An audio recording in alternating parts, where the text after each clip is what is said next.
26મી જાન્યુઆરીએ રાષ્ટ્રધ્વજને સલામી આપતી વખતે જગતનો તાત કરીને ભાષણો લાંબા લાંબા કરો છો. અસલી જ્યારે વાત આવે ત્યારે તમે લાકડીઓ મારો છો.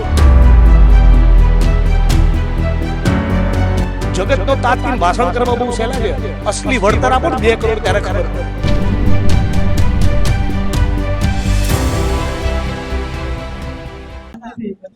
હાલ અત્યારે ખેડૂતોનો જે વીજ પોલનો વિરોધ ચાલી રહ્યો છે તેને લઈને ગુજરાતભરની અંદર આંદોલનો છે તે ચાલી રહ્યા છે. ત્યારે બીજી તરફ કચ્છના જે વ્રજવાણી છે ત્યાંથી એક પદયાત્રા કોંગ્રેસ દ્વારા કાઢવામાં આવી છે, કોંગ્રેસ કિસાન સમિતિ દ્વારા. ત્યારે આજે બીજી પદયાત્રા છે તે સુરેન્દ્રનગરના કોંઢ ગામેથી કાઢવામાં આવી છે. તે અત્યારે સાપકડા ગામની અંદર રાત્રિ રોકાણ માટે અત્યારે અહીંયા રાખવામાં આવી છે. મારી સાથે જિગ્નેશભાઈ મેવાણી છે, કોંગ્રેસના ધારાસભ્ય, તેમની સાથે જ વાત કરશું. શું કહેશો જિગ્નેશભાઈ, તમે આજે અહીંયા આવ્યા છો, પદયાત્રા, એક નવી પદયાત્રાની શરૂઆત કરવામાં આવી છે, શું કહેશો? કિસાન સંઘર્ષ સમિતિ અને કિસાન કોંગ્રેસના અમારા વરિષ્ઠ આગેવાન જયેશભાઈ પટેલ, પાલ આંબલિયા, લાલજીભાઈ દેસાઈ, મહેશભાઈ રાજકોટિયા બગાદાના નેતૃત્વમાં એક જબરદસ્ત યાત્રા નીકળી છે. ખેડૂતોનો ગામે ગામ ખૂબ પ્રતિસાદ છે. વાત ફક્ત વીજળીના થાંભલાની નથી.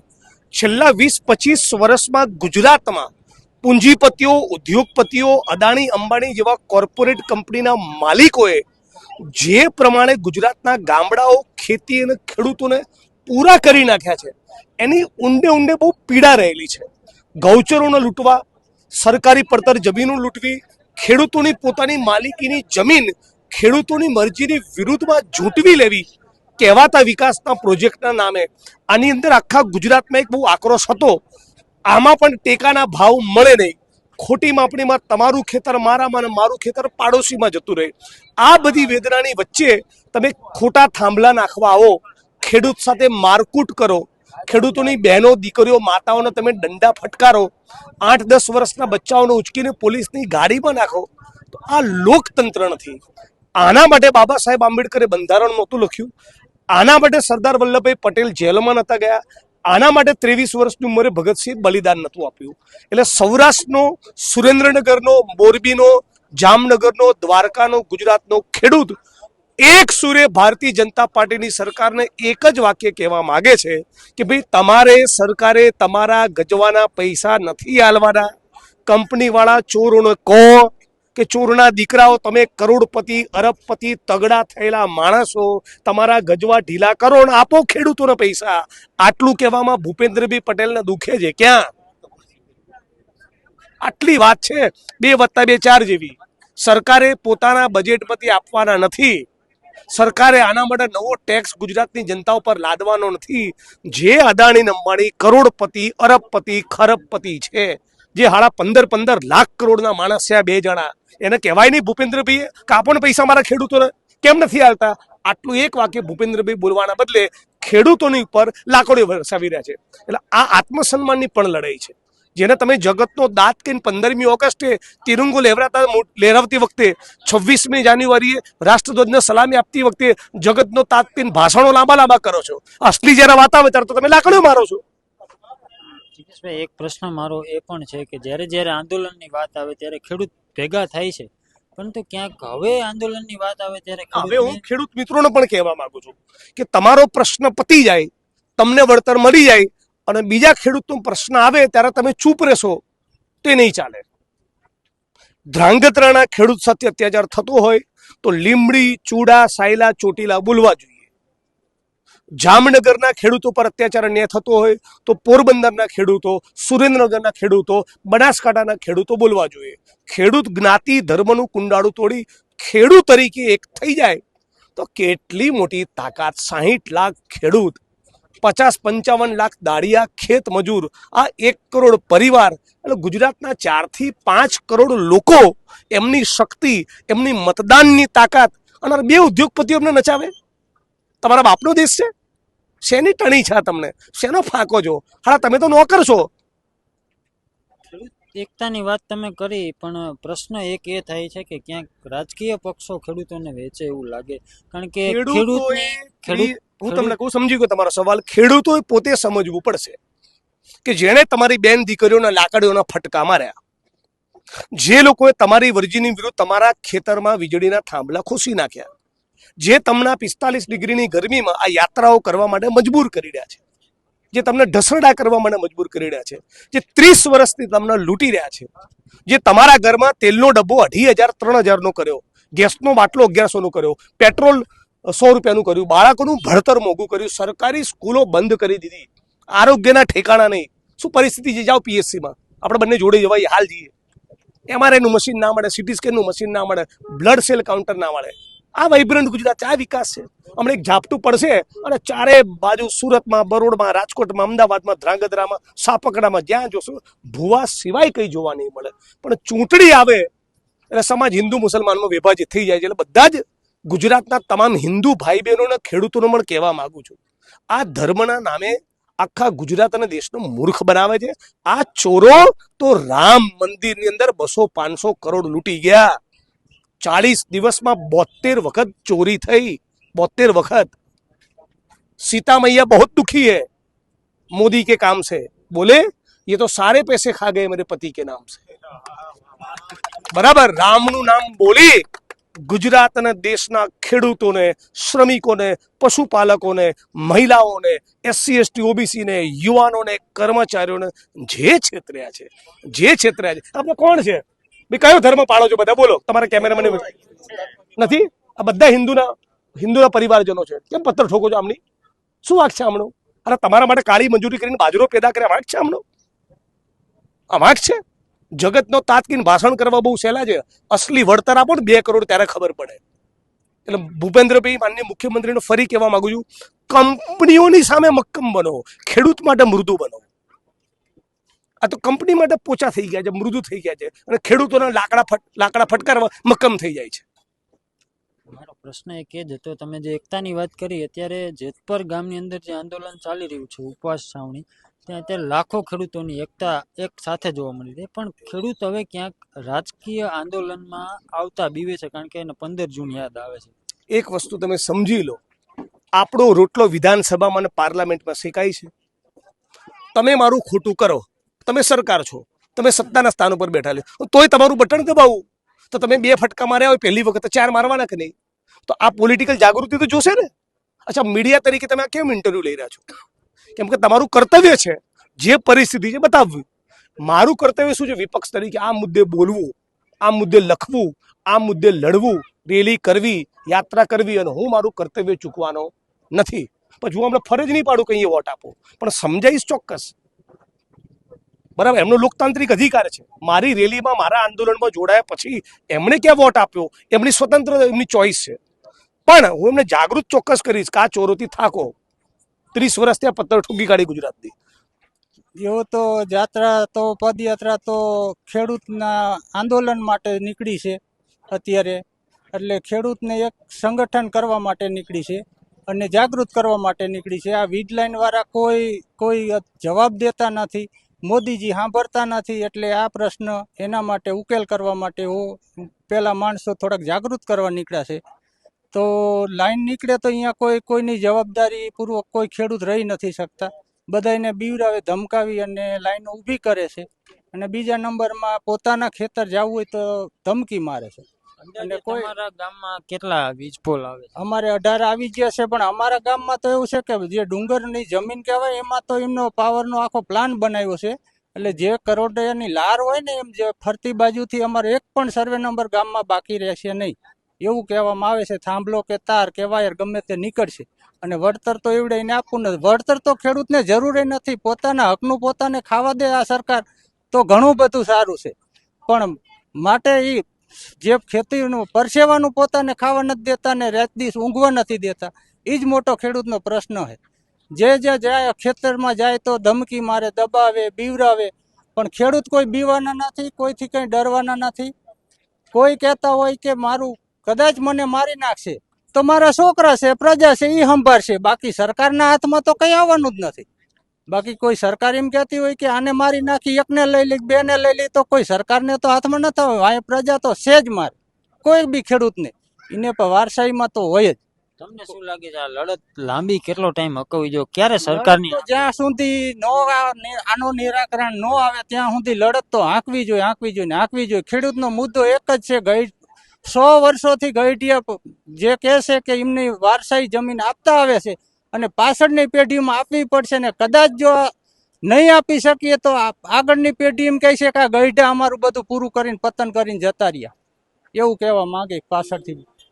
અત્યારે ખેડૂતોના મનમાં પ્રશ્નો એવા છે કે કદાચ કોઈ એક વાડીમાં પોલ આવે છે, એ ખેડૂતને 2 દીકરા છે, હવે પોલ આવે તો જમીન વેચણીમાં ક્યાંક ને ક્યાંક પ્રશ્ન ઉભા. પ્રશ્ન તો ઊભા થવાના જ છે ને. જે જમીનમાં જે થાંભલો આવશે એ કોઈ સંભાળશે જ નહીં. એનું કારણ કે કોઈ ભાગ જ નહીં લે કે મારે થાંભલો નડતરરૂપ છે, નીચે કામ કરી ન શકાય, લાઇટનો અર્થિંગ આવે, આ તે તકલીફો પડે, એટલે કોઈ સંભાળવા તૈયાર નહીં થાય. જો હમણાં સરકાર ભાડું આપે તો સંભાળશે, પણ ભાડાની કોઈ ખેડૂતને જરૂર જ નથી. પોતે પોતાની મજૂરીનું ખાઈ શકે એટલું ઘણું છે.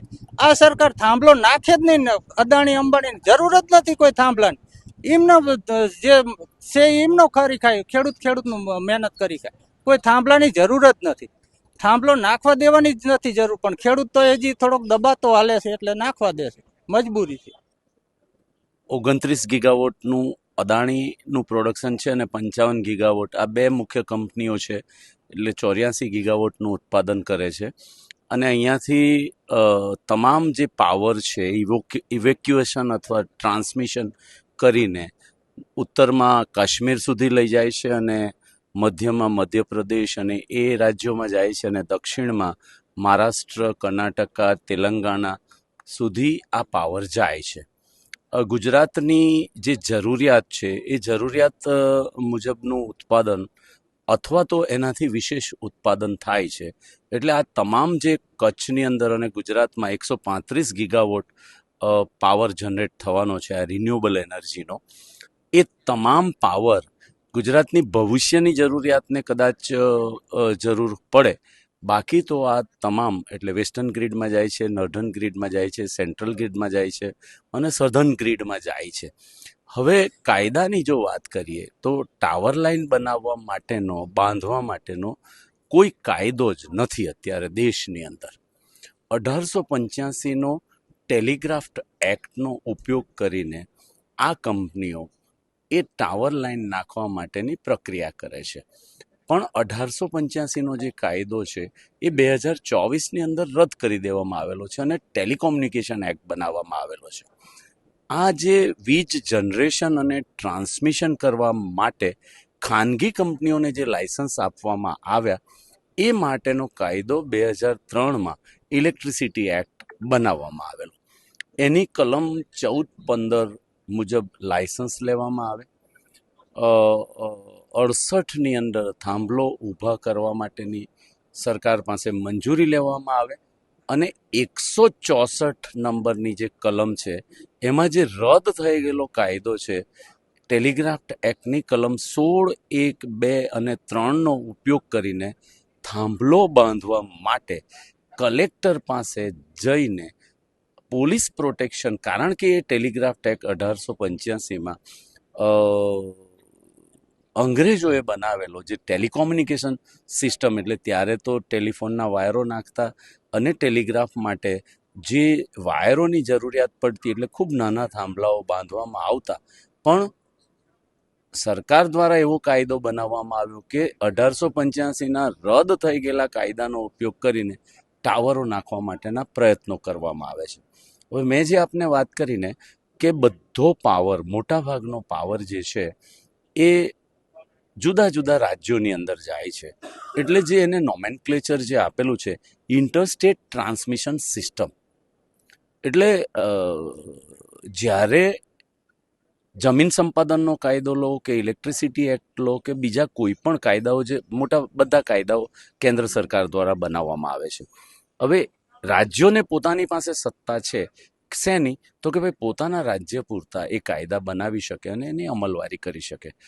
આ જે મેં કીધું કે ISTS છે એટલે કેન્દ્ર સરકારના કાયદા મુજબ કરવાનું. તો કેન્દ્ર સરકારનો જે 2003નો કાયદો છે એ કાયદામાં એવા પ્રાવધાન છે કે જ્યારે જમીનના વળતરની કિંમતની પ્રક્રિયા નક્કી કરવાની થાય ત્યારે જમીન સંપાદન કાયદો 2013માં જે બનેલો છે એને અનુરૂપ જમીન નું વળતર આપવા માટે કામગીરી કરવાની હોય સરકારે. સરકાર કરતી નથી અને રાજ્ય સરકાર એ રાજ્ય સરકાર ગુજરાત રાજ્યની સરકારની કોઈ સત્તા જ નથી. એની ઉપરવટ જઈને કેન્દ્ર સરકાર દ્વારા બનાવવામાં આવેલા કાયદાઓનું ખોટું અર્થઘટન કરીને ખેડૂતો ઉપર પોલીસ ફોર્સ મોકલીને થાંભલાઓ ઊભા કરવામાં આવે છે. એટલે ઇન્ટરસ્ટેટ ટ્રાન્સમિશન જે સિસ્ટમ છે એને લઈને દરેક રાજ્યોમાં આ પ્રકારે ખેડૂતો આંદોલિત થયા. એટલે 14 જો હું ભૂલતો નહીં હોઉં તો 14 જૂન 2024ના દિવસે ભારત સરકાર દ્વારા ROW ગાઈડલાઈન બનાવવામાં આવી. ROW ગાઈડલાઈન એટલે રાઇટ ઓફ વે ગાઈડલાઈન બનાવવામાં આવી. એમાં વળતર કઈ રીતે આપવાનું, વળતરની પ્રક્રિયા કઈ રીતે નક્કી કરવાની, એ બધું અંદર મેન્શન કરીને અત્યારે જે એક શબ્દ આંદોલન દરમિયાન અને આંદોલનકારીઓ જે ઉપયોગ કરે છે એ SOP, જો આપણે સાંભળ્યું હોય ને આપણા ધ્યાનમાં હોય તો SOP એટલે સ્ટાન્ડર્ડ ઓપરેટિંગ પ્રોસિજર. એમાં જે વીજ કંપનીઓએ 68માં થાંભલો ઊભો કરવાની સત્તા લીધી છે અને થાંભલો ઊભો કરવા માટે જ્યારે ખેડૂતના ખેતરમાં જાય ત્યારે એણે ખેડૂતને ખેતરમાં લઈ જઈને થાંભલાની જગ્યા બતાવવાની. ખેડૂતની માલિકીમાં કોઈ ડિસ્પ્યુટ હોય તો એને ગામના સરપંચ અથવા જે રેવન્યુ ઓથોરિટી છે એની પાસે જઈને એનું રિઝોલ્વ કરાવવાનું અને વળતર કેટલું આપવાનું છે એવું બ્લેક એન્ડ વ્હાઇટમાં એને જણાવીને એને વળતર આપ્યા બાદ થાંભલો બાંધવાની પ્રક્રિયા શરૂ કરવાની, જે કરવામાં નથી આવતી. અને એ વળતર નક્કી કરવા માટે ફરી પાછા ગુજરાત સરકાર દ્વારા જે સર્ક્યુલર કરવામાં આવ્યા છે 2017નો, 2021નો, 2024ના, એ સર્ક્યુલરનો ઉપયોગ કરીને વળતરનું અમાઉન્ટ નક્કી કરે. એટલે એનું પણ ખેડૂતો વિરોધ કરતા. રાજસ્થાનના ખેડૂતોએ વિરોધ કર્યો, પંજાબના ખેડૂતોએ વિરોધ કર્યો, મધ્યપ્રદેશના ખેડૂતોએ વિરોધ કર્યો. એટલે 21/3/2025ના દિવસે કેન્દ્ર સરકારે એક બીજી ગાઈડલાઈન, નવી ગાઈડલાઈન આપી, જેને એમણે નામ આપ્યું supplementary ROW guideline. Supplementary ROW guideline એટલે વધારાની રાઇટ ઓફ વે ગાઈડલાઈન આપણે એમ કહી શકીએ. હવે એમાં મુખ્ય મુદ્દો એમણે સામેલ કર્યો કે ભાઈ વળતર કયા પ્રકારે ચૂકવાય અને વળતર કઈ રીતે નક્કી થાય.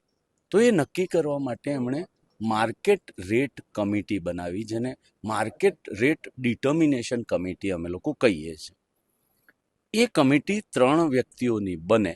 એમાં કલેક્ટર અથવા કલેક્ટરનો પ્રતિનિધિ હોય, ખેડૂત કે જેની અસરગ્રસ્ત ખેડૂત છે એનો એક પ્રતિનિધિ હોય અને કંપની જે થાંભલો બાંધવા માંગે છે એનો પ્રતિનિધિ હોય. કલેક્ટર અથવા કલેક્ટરના પ્રતિનિધિ એમાં એક મધ્યસ્થી તરીકે એમણે કામ કરવાનું હોય. ખેડૂતના જે પ્રતિનિધિ છે એ કારણ કે બજાર કિંમત નક્કી કરવાની, માર્કેટ રેટ ડિટર્મિનેશન એટલે બજાર કિંમત નક્કી કરવાની છે. તો બજાર કિંમત કઈ રીતે નક્કી થાય તો એમાં સ્પષ્ટ લખ્યું છે કે ભાઈ ખેડૂતનો પ્રતિનિધિ પોતાનો વેલ્યુઅર નિમે, કંપનીનો પ્રતિનિધિ પોતાનો વેલ્યુઅર નિમે અને એ 2 વેલ્યુઅર જે સરકારના જે લિસ્ટેડ વેલ્યુઅર્સ છે એમાંથી ખેડૂત કોઈ પણ પોતાનો એક વેલ્યુઅર નિમી શકે અને કંપની પણ પોતાનો વેલ્યુઅર નિમે. એ બંને અલગ અલગ રીતે એ વિસ્તારની બજાર કિંમત નક્કી કરે. સપોઝ આજે આપણે સાપકડા ગામમાં બેઠા છે તો સાપકડા ગામના એક ખેડૂતના પ્રતિનિધિ પોતાના વેલ્યુઅરની નિમણૂક કરે અને ગામની બજાર કિંમત નક્કી કરવા માટે એ વેલ્યુઅર પ્રક્રિયા કરે. હવે કંપનીનો પ્રતિનિધિ અથવા કંપનીનો વેલ્યુઅર બજાર કિંમત એક નક્કી કરી, ખેડૂતના પ્રતિનિધિએ બીજી કિંમત નક્કી કરી અને 2 વચ્ચે જો 20% અથવા 20% કરતાં ઓછો તફાવત હોય તો બંનેનું સરેરાશ કરીને એ બજાર કિંમત નક્કી થાય. હવે સપોઝ આપણે એક વખત આપણે માની લઈએ છીએ કે 20%થી ઓછો ડિફરન્સ આવ્યો એટલે સરેરાશ એ જે આવ્યું એ એની બજાર કિંમત થઈ. 1000 રૂપિયા ધારો કે ખેડૂતનો વેલ્યુઅર, આપણે હું આ હાઇપોથેટિકલ વાત કરું છું, આપણે એક પ્રિઝ્યુમ કરીએ છીએ કે ભાઈ ખેડૂતના વેલ્યુઅરે 1000 રૂપિયા નક્કી કર્યા અને કંપનીના વેલ્યુઅરે 800 રૂપિયા નક્કી કર્યા. તો બેની 1800 રૂપિયા, બે આપણે સરવાળો કરીએ એટલે 1800 થાય, અને એનું સરેરાશ કરીએ એટલે બે ભાગીએ તો એ 900 રૂપિયા એ બજાર કિંમત સાપકડા ગામની નક્કી થઈ. હવે મેં જે અગાઉ વાત કરી કે ઇલેક્ટ્રિસિટી એક્ટમાં વળતરની પ્રક્રિયા નક્કી કરવા માટે કોઈ ધારાધોરણ નથી, કોઈ કલમો નથી. એટલે 28/8/2015ના દિવસે ગવર્મેન્ટે ગેઝેટ બહાર પાડેલું છે, કારણ કે સંપાદનની પ્રક્રિયા થતી હોય એમાં આ 13 કાયદાઓને બહાર મૂકેલા હતા. એમાં ઇલેક્ટ્રિસિટી એક્ટ હતો. એટલે ભારત સરકારે 28/8/15ના દિવસે ગેઝેટ નોટિફિકેશન કરીને એમાં એવું ડિક્લેર કર્યું કે ભાઈ આ જે 13 કાયદા, જેમાં ઇલેક્ટ્રિસિટી એક્ટ 2003 પણ આવે છે, એને જમીન સંપાદન કાયદાની શેડ્યુલ 1, 2, 3 એટલે અનુસૂચિ 1, 2, 3, તો એમાં 2 અનુસૂચિ જે ખરી એમાં બજાર કિંમત નક્કી કરવા માટેના સેક્શન્સ છે. એમાં એવું લખેલું છે કે જ્યારે પણ કોઈ પણ વિસ્તારમાં જમીનની સંપાદન કરવામાં આવે ત્યારે બજાર કિંમતના 4 ગણા વળતર ચૂકવવાનું આવે. એટલે ફરી પાછું હું એમઆરસી ઉપર આવું. એમઆરસીમાં જે 900 રૂપિયા હાઇપોથેટિકલ, એના 4 ગણા એણે વળતર ચૂકવવાનું થાય. એટલે 3600 રૂપિયા એણે 1 સ્ક્વેર મીટરનું વળતર ચૂકવવાનું થાય. હવે એ જે એમઆરસી છે, આરઓડબ્લ્યુ ગાઈડલાઈન છે, અને એમઆરસીમાં એમણે થાંભલાનું કેટલું, તારનું કેટલું એ પણ એની અંદર મેન્શન કરેલું છે. એટલે થાંભલાનો જે વિસ્તાર છે એનું 4 ગણું વળતર ચૂકવવાનું. એટલે 3600ના, ધારો કે આ 765 કેવીની લાઈન છે તો એનો 22 મીટર બાય 22 મીટરનો બેઝ હોય એટલે 484 સ્ક્વેર મીટર ગુણા 3600 એ એને થાંભલાના પોર્શનનું વળતર એ મેળવવાને હકદાર. બીજું વળતર એને શું મળે તો કે ભાઈ વાયર જે પસાર થાય છે 765 કેવીની લાઈનનો આરઓડબ્લ્યુ એ જીડીસીઆર પ્રમાણે 67 મીટરનો છે. એટલે ખેડૂતના ખેતરમાંથી જેટલા મીટરમાં ટાવર પસાર થતો હોય તો એ 67 મીટર ગુણાકાર કરીને જે એરિયા આવે એ એરિયાનું, જો એ પ્યોર ગામડાનો વિસ્તાર હોય તો પેલા 4 ગુણાના 30%, જો એ નગરપાલિકા અથવા ડીમ્ડ અર્બન કે અર્બન ડેવલપમેન્ટ ઓથોરિટી હેઠળ આવતો વિસ્તાર હોય તો જે પેલા 4 ગુણા પેલો જે વિસ્તાર આવ્યો તે ગુણ્યા એના 45% ખેડૂત મેળવવાને હકદાર. અથવા મ્યુનિસિપલ કોર્પોરેશનનો વિસ્તાર હોય તો એ 60%, 4 ગુણાના 60% આરઓડબ્લ્યુનું વળતર મેળવવાને હકદાર. એક ત્રીજું વળતર પણ મળે જે પેલાની અંદર લખેલું જ છે, આરઓડબ્લ્યુ ગાઈડલાઈન અને સપ્લિમેન્ટરી આરઓડબ્લ્યુ. ત્રીજું એને પાકનું વળતર મળે. એટલે ખેડૂતના ખેતરમાં થાંભલો નાખવા આવે અને જગ્યા નક્કી કરે ત્યારબાદ એણે આ 3 પ્રકારના વળતર આપ્યા બાદ જ એ થાંભલો ઊભું કરી શકે, એ ગાઈડલાઈન કહે છે. અમારી માંગણી આ છે. એક પ્રશ્ન મારો એ પણ છે, જે 2-3 વળતરની તમે વાત કરી. હવે અત્યારે જેતપર ગામની અંદર અમે જે રીતે જેતપરમાં જોયું છે કે જ્યાં થાંભલા નાખવામાં આવે છે, એ જે જગ્યા થાંભલાની કોરિડોર નક્કી કરેલો છે એ સિવાયની જમીનનો જે બગાડ થઈ રહ્યો છે, મતલબ માનો કે જે મોટા વાહનો વાડી સુધી, થાંભલા સુધી, એ જગ્યાઓ સુધી પહોંચાડવા માટે આવે છે તો એનો રસ્તો બનાવે છે. ઉપરથી આજુબાજુની જગ્યા માનો કે 6 થી 7 વીઘા જેટલી જગ્યા આખી વેરવિખેર કરી નાખે. તો આની માટે ખેડૂતો શું કરી શકે? માનો કે આનું કોઈ વળતર મળે ને કે પછી કોઈ? બિલકુલ આરઓડબ્લ્યુ અને થાંભલો એ ફક્ત અસરગ્રસ્ત ખેડૂતનું છે. હવે થાંભલો ઊભો કરવા માટે જે વિસ્તારમાંથી કંપનીઓના વાહન પસાર થાય, જો સરકારી રસ્તો હોય તો એમાં કોઈ આપણને બાદ હોવો નહીં જોઈએ, ને છે પણ નથી. પણ ખેડૂતના ખેતરમાં વાહન જાય અથવા જવા માટેનો રસ્તો બનાવે અને એને લઈને પાક નુકસાન થાય કે જે થાંભલો ઊભો કરવા માટે પેલી નરાજ નાખે કે એ નાખીને દોરડા બાંધે, આ તમામ વિસ્તારમાં જે પણ નુકસાન થાય એ નુકસાન ખેડૂત લેવાને હકદાર છે. અને અમારી પાસે એવા અનેક દાખલાઓ છે કે અમે જ્યાં કામ કરીએ છીએ ત્યાં અમે ખેડૂતને 50,000થી લઈને 5 લાખ 7 લાખ 12 લાખ રૂપિયા સુધીનું વળતર જે પાકને નુકસાન કરે છે એના ખેતરમાંથી વાહનો લઈ જાય છે એ ખેડૂત મેળવવાને હકદાર છે. અને આપના માધ્યમથી જે કોઈ ખેડૂત આગેવાન છે કે જે ખેડૂત આપના માધ્યમ આપના નેટવર્કને જુએ છે ઓબ્ઝર્વ કરે છે એને હું આપના માધ્યમથી જણાવવા માંગુ છું કે કોઈ પણ સંજોગોમાં ROW વિસ્તાર સિવાય જો આપણા પાકને આપણા ખેતરને નુકસાન કરતો હોય તો આપણે એનું વળતર લેવાને હકદાર છીએ અને એણે એ પ્રકારે માંગણી પોતાની મૂકવી જોઈએ. ચોક્કસથી આ હતા જયેશભાઈ પટેલ કે જેમને આપણે જે અત્યારે જે ખેડૂતોના ખેતરોમાં વીજપોલ પડી રહ્યા છે તેને લઈને ખેડૂતો છે તે ક્યાંક નારાજ છે, પરંતુ કંપનીઓ સામે કઈ રીતની કાયદાકીય લડાઈ લડવી તે તમામ બાબતો છે તે જયેશભાઈ પટેલને આપણે સમજાવી છે આપણને. તો હવે જે પણ કોઈ ખેડૂતો જે આ લડાઈ લડી રહ્યા છે તે તમારું શું કહેવું છે આ અંગે તેમને કોમેન્ટ કરી ચોક્કસથી જણાવો. કેમેરા પર્સન મિત પરમાર સાથે રાજેશ જોશી, BS9 ન્યૂઝ, સુરેન્દ્રનગર.